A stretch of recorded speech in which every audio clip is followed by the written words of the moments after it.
चलिए एक एक करके आज के सभी मुख्य खबरों के बारे में बातें करते हैं। सबसे पहली खबर उत्तर प्रदेश से बलिया से आ रही है। बहन को 2 बोरी गेहूं देने पर बेटा बना हैवान, पीट पीट कर ली पिताजी का जान। उत्तर प्रदेश के बलिया जिले के गांव नत्थूपुर में एक दिल दहला देने वाला मामला सामने आया है, जहां पर पिछले बुधवार को रसड़ा थाना क्षेत्र के नत्थूपुर गाँव में गेहूँ के बंटवारे को लेकर एक घर में लोगों के बीच झगड़ा हो गया। पिता और बेटे सामने सामने आ गए। इस लड़ाई में बेटे ने गुस्से में आकर डंडे से माता पिता पर हमला किया। डंडे की वार से पिता की मौत हो गई, मां भी गंभीर रूप से घायल हो गई। बलिया पुलिस ने बताया कि परिवार में गेहूं के बंटवारे को लेकर 2 दिन से विवाद चल रहा था। पूरा विवाद गेहूं को लेकर हुआ। दरअसल घर के मालिक महेंद्र चौहान, जिनकी उम्र 75 साल है, और उनकी पत्नी शैला देवी, जिनकी उम्र 68 साल है, वह अपने बेटी को 2 बोरी गेहूं दे दिया था। इस फैसले से बेटा पप्पू नाराज था और नाराज होकर पिता की पिटाई कर दिया और उनकी मौत हो गई। अगली खबर ईरान अमेरिका युद्ध को लेकर है। डोनाल्ड ट्रंप ने देशों को धमकी देते हुए कहा कि ईरानी को एक भी रुपया टोल दिया तो होर्मुज स्ट्रेट से गुजरने नहीं देंगे। इसके जवाब में ईरान के विदेश मंत्री सैयद अब्बास अराघची ने कहा, होर्मुज पर टोल टैक्स तो हर हाल में चुकाना ही पड़ेगा, किसी में इतना दम नहीं जो रोक के दिखा दे। आपको बता दें कि होर्मुज जलमंडरू मध्य में टोल को लेकर अमेरिका और ईरान के बीच तनाव गहरा हो गया है। अमेरिकी राष्ट्रपति डोनाल्ड ट्रंप और ईरानी संसद के उपाध्यक्ष हाजी बाबई के बयानों से इस मामले पर विवाद और बढ़ जाने की आशंका व्यक्त की जा रही है और बताया जा रहा है कि झगड़ा शांत होने का नाम नहीं ले रहा है। अगली खबर एक ऑफिस को लेकर आ रही है। निदा खान ऑफिस में सबको सिखाती थी बुर्का पहनना, खतरनाक था एचआर हेड का प्लान। निदा खान ही एचआर हेड थी। नासिक की टीसीएस कंपनी में कथित तौर पर धर्म परिवर्तन और यौन उत्पीड़न मामले में जैसे जैसे जांच आगे बढ़ रहा है, वैसे वैसे नए खुलासे हो रहे हैं। जांच में पता चला है कि आरोपी पुरुष महिलाओं को निशाना बनाने के लिए संगठित गिरोह की तरह काम करते थे। इस पूरे केस में सबसे ज्यादा चर्चा जिस नाम की हो रही है वह है एचआर मैनेजर निदा खान। साथ ही कर्मचारी उसे दबंग मैम कहकर बुलाते थे और बताया जा रहा है कि ऑफिस के अंदर उसका प्रभाव इतना था कि उससे लोग डरते थे। एफआईआर में दर्ज आरोपियों के अनुसार निदा खान केवल एचआर की भूमिका तक सीमित नहीं थी, वह उन टीम की लीडर्स के साथ खड़ी नजर आती थी जिन पर महिला कर्मचारियों के उत्पीड़न और जबरन धर्म परिवर्तन के प्रयास के आरोप हैं। बताया गया है कि वह महिलाओं को इस्लामी परंपराओं के अनुसार कपड़े पहनने और रीति रिवाजों का पालन करने के तरीके बताती थी। कुछ पीड़ितों का कहना है कि यह सलाह नहीं बल्कि दबाव होता था। एक महिला कर्मचारी ने बताया कि वह बताती थी कि बुर्का कैसे पहनना जाता है। अगली खबर राजस्थान के सवाई माधोपुर से आ रही है। शादी में लेक्चरर ने दहेज लिया, पत्नी ने विभाग को बताया, हो गए सस्पेंड। जी हां, राजस्थान के सवाई माधोपुर में स्कूल लेक्चरर दीपक कुमार शर्मा को दहेज लेने और विभाग को गलत शपथ पत्र देने के आरोप में निलंबित कर दिया गया। उनकी पत्नी द्वारा कर्ज दहेज प्रताड़ना केस के बाद शिक्षक विभाग ने जांच शुरू कर दी थी। प्रारंभिक जांच में आरोप सही प्रतीत होने पर कार्रवाई की गई। अगला खबर बंगाल चुनाव को लेकर है। बंगाल चुनाव में प्रधानमंत्री मोदी जी का एक बयान वायरल हो रहा है। मोदी ने कहा कि 15 साल के शासन में टीएमसी आपको मछली तक नहीं दे पाई, दूसरे राज्यों से लानी पड़ रही है। इस पर पत्रकार आवेश तिवारी ने करारा जवाब देते हुए कहा कि उत्तर भारत में शाकाहार के नाम पर वोट मांगेंगे लेकिन असम में गोमांस और बंगाल में मछली खाने की वकालत करेंगे। कमाल की बेशर्मी है, पद की गरिमा भी नहीं है साहब को। अगली खबर पंजाब सरकार और राघव चड्ढा को लेकर है। हाल ही में पंजाब सरकार ने राघव चड्ढा की Z+ सिक्योरिटी को हटा दिया, जिसके बाद बीजेपी सरकार ने तुरंत राघव चड्ढा को दोबारा Z+ सिक्योरिटी प्रदान की है। इससे मामला साफ लग रहा है। अगर आपको भी लग रहा है कि क्या है मामला तो कमेंट सेक्शन में जरूर बताइएगा। अगली खबर भी भारत पाकिस्तान विवाद को लेकर है। पाकिस्तान करने वाला था मिसाइल टेस्ट। भारत ने पहले ही अरब सागर में उतार दिया INS ध्रुव। अरब सागर में भारत और पाकिस्तान के बीच एक हाई वोल्टेज रणनीतिक मुकाबला देखने को मिल रहा है।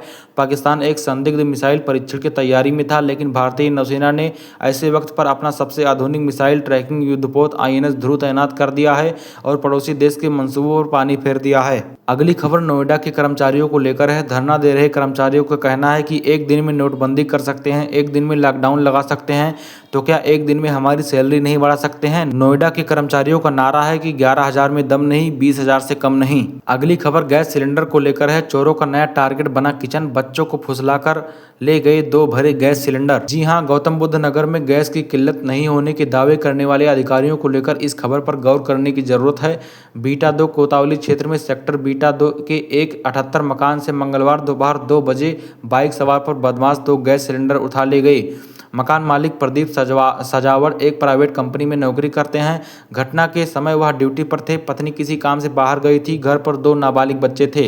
हेलमेट और मुंह पर कपड़ा बांधकर एजेंसी कर्मी बनकर पहुंचे बदमाश सिलेंडर की जांच के नाम पर किचन तक पहुंचे। बच्चों ने विरोध किया तो बोले कि आपके पापा ने ही भेजा है। एक नंबर पर कॉल करके उनके पापा की आवाज़ में बच्चों से बात की करा दी। इसके बाद किचन में रखा एक भरा और दूसरा चूल्हे में रखा सिलेंडर उठा ले गए। ड्यूटी पर घर पहुंचे प्रदीप को बच्चों ने घटना बताई। पीड़िता ने पुलिस को तहरीर दी और प्रभावी निरीक्षक विनोद कुमार का कहना है कि घटना संज्ञान में है। आसपास के फुटेज खंगाले जा रहे हैं। जांच में मिले तथ्यों के आधार पर आगे की कार्रवाई की जाएगी। जेल में 700 से ज्यादा अपराधियों को पेंटिंग बनाना सिखाया है। सजा है इनका उम्र कैद। पर अदालत की दीवारों पर न्याय का दीपक जला रहा है अरुण नाम का यह व्यक्ति। न्यायालय परिसर में प्रतिदिन 10,000 से अधिक लोग पहुंचते हैं। यहाँ पहुंचने वाले हर पीड़ित व्यक्ति को इंसाफ की आस रहती है। इन दिनों में न्यायालय परिसर की दीवारों को देख लोगों में इंसाफ की उम्मीद जग रही है। न्यायालय परिसर में दीवारों पर जज, अदालत, वकील, कैदी और जेल की पेंटिंग बनाई जा रही है। यह पेंटिंग कोई पेशेवर कलाकार नहीं बना रहा बल्कि उम्र कैद की सजा पा चुका अरुण राणा बना रहा है। अरुण ने जेल में रहने वाले कबाड़ में पड़े पन्नों पर पेंटिंग बनाना सीखी। खुद सीखने के बाद जेल में बंद 700 लोगों को पेंटिंग बनाना सिखाई। अरुण की बनी पेंटिंग मुख्यमंत्री योगी आदित्यनाथ व सुप्रीम कोर्ट के पूर्व प्रमुख न्यायाधीश न्यायमूर्ति रंजन गोगोई को भेंट भी की जा चुकी है। हापुड़ जिले के गांव मथुरावली निवासी अरुण राणा अपने पुराने दिनों को याद नहीं करना चाहता। अरुण कहता है कि वह पेशेवर अपराधी नहीं है। वह BCA की पढ़ाई कर रहा था। वह पिता का अपमान होता नहीं देख सका और उसके हाथ से अपराध हो गया।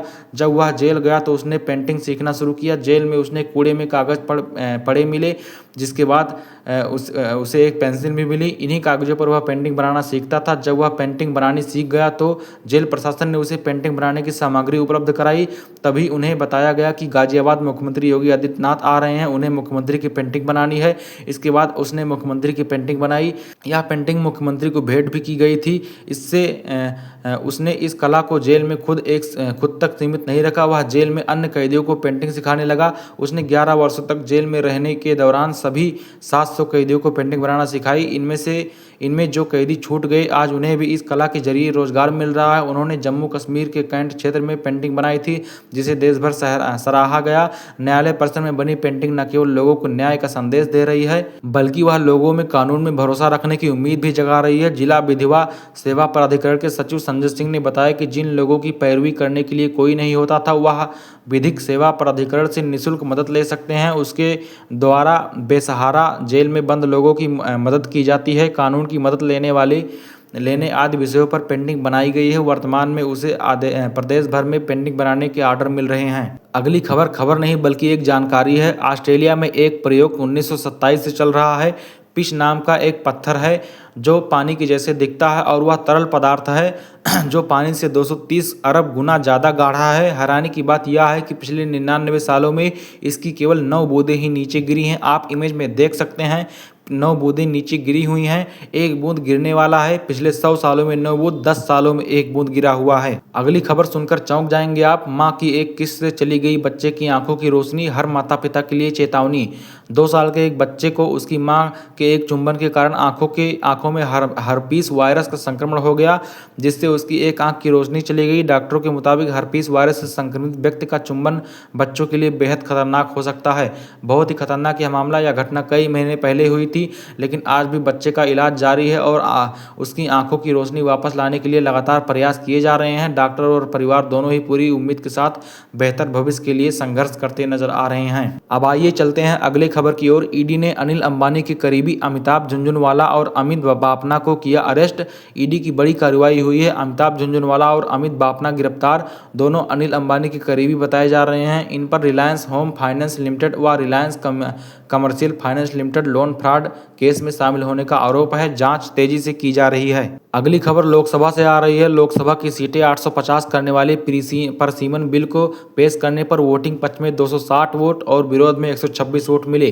परसीमन बिल पर लोकसभा में जबरदस्त हंगामा। सदन में बिलों को पेश करने के लिए ध्वनि मत से पास कराने की कोशिश की गई। इसके बाद विपक्ष ने मत विभाजन मांगा। इसके बाद स्पीकर ने इसके लिए वोटिंग की अनुमति दी। पक्ष में 207 वोट गिरे बल्कि विपक्ष में 126 वोट पड़े हैं, जिससे मामला साफ लग रहा है। और अब 543 से 850 सांसद हो जाएंगे और भारत देश को लूटते हुए नजर आएंगे।